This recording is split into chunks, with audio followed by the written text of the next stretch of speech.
जय हिंद दोस्तों। आज के इस इम्पॉर्टेंट लेक्चर में हम सभी डिस्कस करने वाले हैं 21 अगस्त 2025 के करंट अफेयर्स को। तो आप इस पूरे लेक्चर को बहुत ही ध्यान से लास्ट तक जोड़ देखिएगा। लास्ट में आपसे क्वेश्चन पूछा जाएगा जिसका आंसर कमेंट बॉक्स में देना है। तो चलिए आज के पहले और इम्पॉर्टेंट क्वेश्चन को डिस्कस करते हैं। क्वेश्चन क्या है, उत्तर प्रदेश के जलालाबाद का नया नाम क्या रखा गया है। यानी यूपी में जो जलालाबाद था उसका नया नाम क्या हो गया है। आंसर हो जाएगा परशुरामपुरी। यानी अब जलालाबाद को परशुरामपुरी के नाम से जाना जाएगा। तो जलालाबाद का पुराना नाम जलालाबाद है, नया नाम हो जाएगा परशुरामपुरी। और ये जो जलालाबाद था ये शाहजहांपुर जिले में स्थित था और अभी केंद्रीय गृह मंत्रालय के द्वारा इसको नाम बदलने के लिए मंजूरी दी गई है। उत्तर प्रदेश की गवर्नमेंट ने 27 जून 2025 को नाम बदलने का प्रस्ताव केंद्र सरकार को भेजा था। अब ये नाम बदल दिया गया है, तो अब जलालाबाद परशुरामपुरी के नाम से जाना जाएगा। बदले गए नाम डिस्कस करते हैं जो हाल फिलहाल में बदले गए हैं। जैसे भारत और इंग्लैंड के बीच जो टेस्ट सीरीज होती थी जिसे पटौदी ट्रॉफी या पटौदी सीरीज के नाम से जाना जाता था, अब उसे तेंदुलकर एंडरसन ट्रॉफी के नाम से जाना जाएगा। राष्ट्रमंडल खेल महासंघ का नाम बदलकर राष्ट्रमंडल खेल किया गया है। सराय काले खां चौक का नाम बदल करके भगवान बिरसा मुंडा चौक किया गया है। सुल्तानगंज रेलवे स्टेशन जो कि बिहार में है उसका नाम अजगैबी नाथ धाम किया गया है। पोर्ट ब्लेयर का नाम श्री विजयपुरम। बेंगलुरु सिटी यूनिवर्सिटी का नाम doctor Manmohan Singh Bengaluru city university किया गया है। चैनानी नासरी सुरंग का नाम श्यामा प्रसाद मुखर्जी सुरंग। रिलायंस म्यूचुअल फंड का नाम बदलकर निप्पॉन इंडिया म्यूचुअल फंड किया गया है। महाराष्ट्र के अहमदनगर का नाम बदलकर अहिल्यानगर किया गया है और सौराष्ट्र क्रिकेट एसोसिएशन स्टेडियम का नाम बदलकर निरंजन साह स्टेडियम किया गया है। तो ये हाल ही में बदले गए नाम हैं, इन सभी को आप नोट कर लें। नेक्स्ट क्वेश्चन है 2025 सिनसिनाटी ओपन का खिताब किसने जीता है। आंसर हो जाएगा इगा स्विएटेक ने। तो दोस्तों जो सिनसिनाटी ओपन है ये टेनिस से रिलेटेड है, तो इसको जीता है इगा स्विएटेक ने। तो महिला एकल का खिताब इगा स्विएटेक ने जीता है, इस पॉइंट को आप याद रखिएगा। इगा स्विएटेक पोलैंड की टेनिस खिलाड़ी हैं, तो उन्होंने इटली की जैस्मिन पाओलिनी को हरा करके सिनसिनाटी ओपन जीता है। यहाँ पर एक और सवाल बनता है कि जो सिनसिनाटी ओपन है ये किस देश में आयोजित किया जाता है। तो आपका जवाब होगा यूएसए में, यानी अमेरिका में। तो दोस्तों इस प्रकार से एक साल से अधिक समय बाद इगा स्विएटेक का पहला हार्ड कोर्ट खिताब है और ये उनके कैरियर का 24वां खिताब है। इगा स्विएटेक का यह 11वां WTA 1000 टाइटल है, इस पॉइंट को भी आप याद रखिएगा। कुछ इंपॉर्टेंट करंट अफेयर्स डिस्कस करते हैं। तो ऑस्ट्रेलिया के महान टेनिस खिलाड़ी फ्रेड स्टोल का भी हाल ही में निधन हुआ है। ब्रेंडन होल्ट जो कि अमेरिका के थे, उन्होंने बेंगलुरु ओपन 2025 का एकल खिताब जीता था। 2 बार की grand slam champion Simona Halep जो कि रोमानिया की थी, उन्होंने टेनिस से संन्यास ले लिया है। भारतीय टेनिस स्टार प्रजनेश गुणेश्वरन ने टेनिस से संन्यास लिया है। और ऑस्ट्रेलियन ओपन 2025 का पुरुष एकल का खिताब जीता था जेनिक सिनर ने और महिला एकल का खिताब जीता था मेडिसन कीज ने। फ्रेंच ओपन में पुरुष एकल का खिताब जीता था कार्लोस अल्कराज ने। महिला एकल का खिताब जीता था कोको गॉफ ने। विंबलडन पुरुष एकल का खिताब जीता था जेनिक सिनर ने और महिला एकल का खिताब जीता था इगा स्विएटेक ने। तो ये सारी इंपॉर्टेंट जानकारी आप नोट कर लें। अगला क्वेश्चन है देश की पहली हटाने योग्य यानी रिमूव एबल सौर पैनल प्रणाली का शुभारंभ कहाँ किया गया है। आंसर हो जाएगा इसका वाराणसी में। कहाँ पर? वाराणसी में। तो देश की पहली हटाने योग्य सौर पैनल प्रणाली का शुभारंभ वाराणसी में अभी हाल ही में किया गया है। तो इसमें क्या किया गया है कि जो रेल की पटरियां होती हैं उसके बीच में सोलर पैनल लगाया गया है जिसको हटाया भी जा सकता है। तो इस प्रकार का जो प्रयोग किया गया है ये पहली बार किया गया है और ये कहाँ पर किया गया है? वाराणसी में किया गया है। तो इस प्रणाली में पटरियों के बीच खाली जगह का उपयोग किया जाता है जिससे अतिरिक्त जगह नहीं लगती है, यानी कि अतिरिक्त कोई काम नहीं करना पड़ता है। रेल की पटरियों के बीच ही ये सोलर प्रणाली स्थापित की जा रही है। यह प्रणाली 70 मीटर लंबी है। इसमें 28 पैनल लगे हैं। इनकी क्षमता 15 किलोवाट है। तो ये सारी इंफॉर्मेशन आप नोट कर लें। चलिए भारतीय रेलवे से रिलेटेड कुछ प्रथम घटनाएं डिस्कस करते हैं। तो पहली ट्रेन कब चली थी? 16 अप्रैल 1853 को बॉम्बे से ठाणे के बीच में। प्रथम यात्री ट्रेन 15 अगस्त 1854 को हावड़ा से हुगली तक चली थी। प्रथम इलेक्ट्रिक ट्रेन 3 फरवरी 1925 को बॉम्बे से कुर्ला तक चली थी। प्रथम राजधानी एक्सप्रेस 1969 में हावड़ा से नई दिल्ली तक चली थी। पहली शताब्दी एक्सप्रेस 1988 में नई दिल्ली से झांसी तक चली थी और पहली गरीब रथ एक्सप्रेस 2006 में सहरसा से अमृतसर तक चली थी और पहली अंत्योदय एक्सप्रेस 2017 में एर्नाकुलम से हावड़ा के बीच में चली थी। इसके अलावा पहली तेजस एक्सप्रेस 2017 में मुंबई से गोवा तक चली थी। भारत में पहली भूमिगत रेलवे की शुरुआत 1984 में कोलकाता में हुई थी। 1986 में भारतीय रेलवे में कंप्यूटरीकृत यात्री आरक्षण प्रणाली शुरू की गई थी। पहली वंदे भारत एक्सप्रेस 2019 को नई दिल्ली और वाराणसी के बीच में चली थी। पहली नमो भारत रैपिड रेल 2024 में गुजरात के भुज से अहमदाबाद के बीच में चली है और भारत की पहली under water metro train Kolkata में शुरू की गई है। अगला क्वेश्चन है 130वां संविधान संशोधन विधेयक 2025 के तहत किस स्थिति में प्रधानमंत्री या मंत्री को पद छोड़ना होगा? आंसर हो जाएगा अगर वह 30 दिन हिरासत में रहे। तो चलिए इस क्वेश्चन को बहुत ही सरल भाषा में समझने का प्रयास करते हैं। तो गृह मंत्री अमित शाह जी ने संसद में अभी 3 बिल पेश किए हैं जिनका उद्देश्य ये है कि जो गंभीर अपराधों में फंसे नेता हैं उनको पद से हटाने का कानूनी प्रावधान बनाना। अभी तक क्या होता है कि मान लिया कोई मंत्री है, उसको सजा बोल दी गई है, वो जेल में है और वो मंत्री भी बना रहता है, जेल से बाहर आता है फिर वो मंत्री का काम करता है। तो इस प्रकार की अभी व्यवस्था है। लेकिन अब सरकार इस व्यवस्था को बदलना चाहती है। वो ये चाहती है कि जो गंभीर अपराध हैं जिनमें नेता फंस जाते हैं और पद पर बने रहते हैं, अगर वो 30 दिन जेल में रहते हैं तो उन्हें पद छोड़ना होगा। आगे समझेंगे कि और क्या स्थिति है। तो ये जो 3 बिल लाए गए हैं अमित शाह जी के द्वारा वो कौन कौन से हैं? तो पहला बिल है गवर्नमेंट ऑफ यूनियन टेरिटरीज संशोधन बिल 2025। दूसरा है 130वां संविधान संशोधन बिल 2025। तीसरा है जम्मू कश्मीर पुनर्गठन संशोधन बिल 2025। तो ये 3 बिल लाए गए हैं। बात करते हैं 130वां संविधान संशोधन विधेयक 2025 की। तो इसमें यह कहा गया है कि प्रधानमंत्री, केंद्रीय मंत्री, राज्य के मुख्यमंत्री या मंत्री अगर किसी गंभीर अपराध में गिरफ्तार होते हैं और 30 दिन तक वो हिरासत में रहते हैं तो उन्हें पद छोड़ना होगा। तो ये जो 130वां संविधान संशोधन विधेयक लाया गया है इसके तहत संविधान के अनुच्छेद 75, 164 और 239 ए में संशोधन किया जाएगा। अब जो केंद्र शासित प्रदेश सरकार संशोधन विधेयक 2025 लाया गया है तो इसके तहत जो केंद्र शासित प्रदेशों के मुख्यमंत्री या मंत्री होंगे उनके लिए भी यही नियम लागू होगा। यानी कि 30 दिन तक अगर वो हिरासत में रहते हैं तो उन्हें पद छोड़ना होगा। इसके तहत government of union territories act 1963 की धारा 45 में संशोधन प्रस्तावित किया गया है। एक और जो बिल लाया गया है वो है जम्मू कश्मीर पुनर्गठन संशोधन विधेयक 2025। तो इसके तहत कहा गया है कि जम्मू कश्मीर के मुख्यमंत्री या मंत्री अगर गंभीर अपराध में 30 दिन हिरासत में रहते हैं तो उन्हें अपना पद छोड़ना होगा।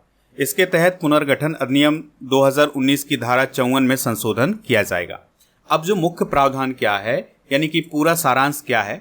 मान लिया कोई मंत्री है, मान लिया कोई मुख्यमंत्री है या फिर प्रधानमंत्री है, अगर वो ऐसे अपराध में गिरफ्तार किए जाएं जिसकी सजा 5 साल है या उससे अधिक है और वो 30 दिन तक हिरासत में रहते हैं तो उन्हें अपना पद छोड़ना होगा। तो ये पूरा सारांश है इस बिल का। अगला क्वेश्चन है असम के किस स्थान पर भारतीय प्रबंधन संस्थान यानी IIM या इंडियन इंस्टीट्यूट ऑफ मैनेजमेंट स्थापित करने के लिए लोकसभा में विधेयक पारित किया गया है? आंसर हो जाएगा इसका गुवाहाटी। ठीक है, तो गुवाहाटी में IIM संस्थान स्थापित किया जाना है। उसके लिए अभी भारतीय प्रबंधन संस्थान संशोधन विधेयक 2025 लाया गया था सदन में। तो इसको अभी हाल ही में लोकसभा में पारित किया गया है 20 अगस्त 2025 को। और दोस्तों ये जो IIM संस्थान स्थापित किया जाना है यह असम का पहला IIM होगा। इसके लिए केंद्र सरकार इस संस्थान के विकास के लिए 550 करोड़ रुपए का अनुदान देगी। असम की बात कर लेते हैं तो दिसपुर इसकी राजधानी है। हेमंता बिश्वा शर्मा यहाँ के मुख्यमंत्री हैं जो कि बीजेपी के हैं। राज्यपाल हैं लक्ष्मण प्रसाद आचार्य। विधानसभा की 126, लोकसभा की 14 और राज्यसभा की यहाँ पर 7 सीटें हैं। अगला क्वेश्चन है दुनिया का सबसे बड़ा जनजातीय नेतृत्व कार्यक्रम आदि कर्मयोगी अभियान कब शुरू किया गया है?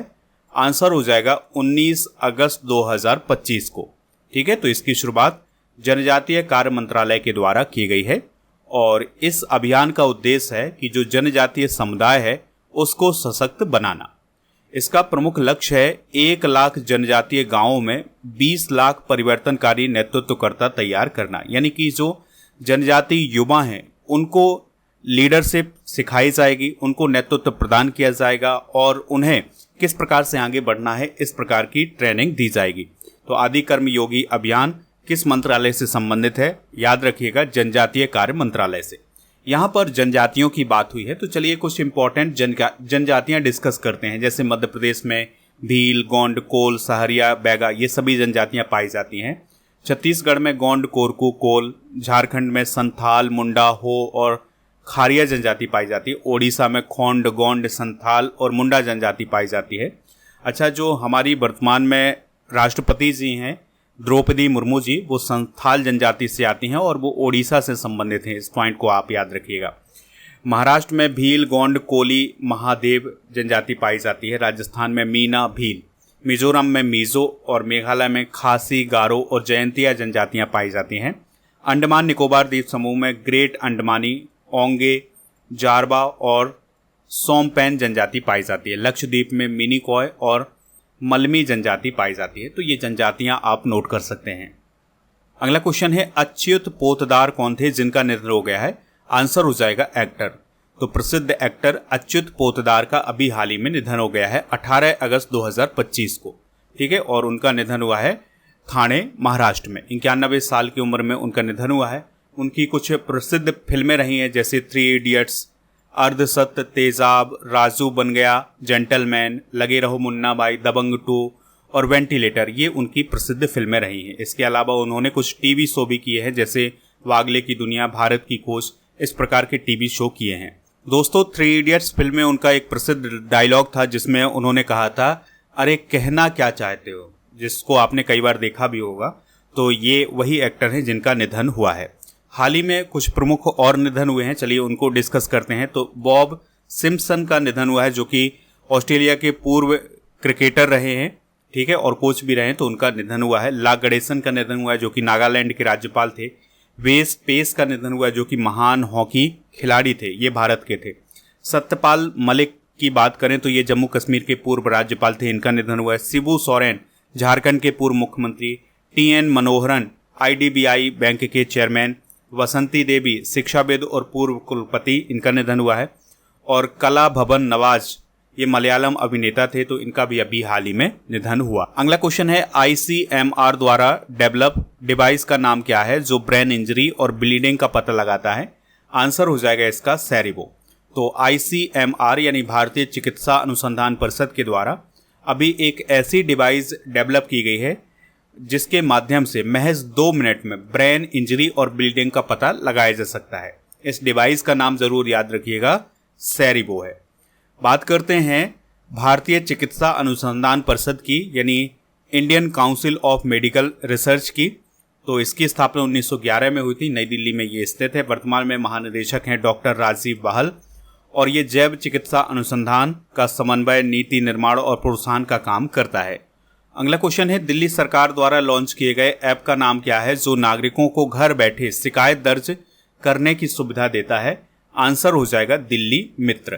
तो दिल्ली मित्र ऐप को अभी हाल ही में लॉन्च किया गया है दिल्ली सरकार के द्वारा, जिसके माध्यम से जो दिल्ली के नागरिक होंगे वो घर बैठे शिकायत दर्ज करा सकते हैं। तो वो दिल्ली सरकार से संबंधित शिकायत हो सकती है, एमसीडी, दिल्ली पुलिस, डीडीए और एनडीएमसी, दिल्ली कैंट, इन सभी विभागों से संबंधित जो शिकायतें होंगी वो इस ऐप के माध्यम से की जा सकेंगी। अच्छा, दिल्ली की मुख्यमंत्री कौन है ये आप कमेंट बॉक्स में जरूर बताएं। अगला क्वेश्चन है, Kota Bundi green field airport परियोजना किस राज्य में स्थित है जिसको केंद्र सरकार ने मंजूरी दी है? आंसर हो जाएगा राजस्थान। ठीक है, तो Kota Bundi green field airport परियोजना को अभी हाल ही में केंद्र सरकार के द्वारा मंजूरी दी गई है और ये राजस्थान राज्य में स्थित है। इसकी जो लागत है वो है 1507 करोड़ की और ये ग्रीन फील्ड एयरपोर्ट होगा। ग्रीन फील्ड एयरपोर्ट का मतलब है ये एक नई जगह पर बनाया जाएगा। पहले से यहाँ पर कोई एयरपोर्ट नहीं था, ये नई जगह पर बनाया जाएगा, इसलिए इसे ग्रीन फील्ड एयरपोर्ट बोला जाएगा। इसका जो क्षेत्रफल होगा वो लगभग 20,000 वर्ग मीटर के दोस्तों ये थे आज के करंट अफेयर्स के क्वेश्चन। आप स्टडी करके ऐप को इंस्टॉल कर लें, जिसका लिंक डिस्क्रिप्शन बॉक्स में दिया गया है। तो यहाँ पर आपको लास्ट 6 मंथ के करंट अफेयर्स की ई बुक, मंथली करंट अफेयर्स की ई बुक मिल जाएगी। तो इन सभी को प्राप्त कर लें, हिंदी और इंग्लिश दोनों मीडियम में।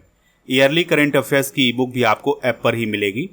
ऐप पर जो कोर्स एंड पीडीएफ वाला ऑप्शन है, यहाँ पर आपको राजा गुप्ता सर का जो अर्जुन जीएस फाउंडेशन बैच है ये भी मिल जाएगा। तो इसको ज्वाइन कर लें। अर्जुन जीएस फाउंडेशन बैच को ज्वाइन करने के लिए आपको कूपन कोड यूज करना है आज़ादी 400। तो आपको इसमें छूट मिल जाएगी। और इस कोर्स की जो वैलिडिटी है वो है 3 साल की, जिसमें polity, geography, economics, science, history in सभी टॉपिक को बेहतरीन तरीके से कवर किया जाएगा। दोस्तों अगर आपको इस कोर्स को लेने में कोई भी दिक्कत परेशानी आती है तो आप इस नंबर पर भी संपर्क कर सकते हैं। GKGS foundation complete online batch आपको ऐप पर मिलेगा। चलिए अब हम कल के करंट अफेयर्स को रिवाइज करते हैं। इंडिया गठबंधन की तरफ से उपराष्ट्रपति चुनाव 2025 के लिए उम्मीदवार कौन बने हैं? B Sudershan Reddy. Miss Universe India 2025 का खिताब किसने जीता है? Manika Vishwakarma. Hurun India most valuable family business report के अनुसार प्रथम स्थान पर कौन है? अंबानी परिवार। कबाक यानो किस राज्य की पर्वतारोही हैं जिन्होंने माउंट एल्ब्रस पर चढ़ाई पूरी की है? अरुणाचल प्रदेश। असम राइफल्स और किस संस्थान के बीच ड्रोन तकनीक पर सहयोग के लिए समझौता हुआ है? IIIT मणिपुर के बीच में। मेलबर्न भारतीय फिल्म महोत्सव 2025 में सर्वश्रेष्ठ फिल्म कौन रही है? Home bound. सिनेमा महोत्सव 2025 का कहाँ आयोजित किया जा रहा है? आंसर हो जाएगा श्रीलंका, यानी भारतीय सिनेमा महोत्सव 2025 का आयोजन श्रीलंका में किया जा रहा है। ट्विटर के पूर्व सीईओ पराग अग्रवाल ने अपने एआई स्टार्टअप का नाम क्या रखा है? पैरेलल। और यूएस ओपन 2025 में महिला एकल के लिए वाइल्ड कार्ड किसे मिला है? वीनस विलियम्स को मिला है। आज के जनरल नॉलेज के पिटारे में भारतीय संविधान की जो 12 अनुसूचियां हैं उनको डिस्कस करेंगे। तो पहली अनुसूची में देश और 28 राज्यों का उल्लेख है। दूसरी अनुसूची में वेतन, भत्ते और पेंशन का उल्लेख है। तीसरी अनुसूची में शपथ संबंधित उल्लेख है। चौथी अनुसूची में राज्यसभा की सीटों का उल्लेख है। 5वीं अनुसूची में अनुसूचित जाति और जनजाति क्षेत्रों के प्रशासन का उल्लेख है। 6ठी अनुसूची में असम, त्रिपुरा, मेघालय, मिजोरम का जनजातीय प्रशासन बताया गया है। 7वीं अनुसूची में केंद्र और राज्यों के बीच शक्तियों का बंटवारा बताया गया है। 8वीं अनुसूची में 22 भाषाओं का उल्लेख है। 9वीं में भूमि सुधार से संबंधित प्रावधान है। 10वीं अनुसूची में दल बदल संबंधित प्रावधान। 11वीं अनुसूची पंचायतों से संबंधित है। 12वीं अनुसूची नगर निकायों से संबंधित है। कल के करंट अफेयर्स में आपसे ये पूछा गया था कि जो वीनस विलियम्स हैं ये किस खेल से संबंधित हैं? तो ये टेनिस से संबंधित है। तो लगभग सभी लोगों ने इसका आंसर टेनिस बताया हुआ है। दोस्तों आज आपके लिए क्वेश्चन है, भारत की पहली ट्रेन किस वर्ष चली थी? तो जो भी इसका राइट आंसर हो कमेंट बॉक्स में जरूर बताएं। हमें इंतजार रहेगा आपके आंसर का। आप हमारे ऐप को इंस्टॉल जरूर करें। यहाँ पर आपको बहुत सारी ई बुक मिलेंगी जीकेजीएस की, करंट अफेयर्स की। और हमारे टेलीग्राम चैनल को भी ज्वाइन कर लें जिसका नाम है स्टडी कर ऑफिशियल। जीकेजीएस की ये सभी ई बुक आपको ऐप पर मिल जाएंगी। इसके अलावा दोस्तों आपको बता दें कि 2024 और 2025 की जो मंथली करंट अफेयर्स की ई बुक है उसका पैकेज मिल जाएगा 199 रुपये में। उसके लिए कूपन कोड यूज करना है पैकेज 100। हिंदी इंग्लिश दोनों मीडियम में है, इस बात को भी आप याद रखिएगा। टेस्ट पास वाले ऑप्शन पर जाकर के आप डेली करंट अफेयर्स का टेस्ट दे सकते हैं। यहाँ पर आपको 4000 से अधिक टेस्ट मिलेंगे 1 साल की वैलिडिटी के साथ।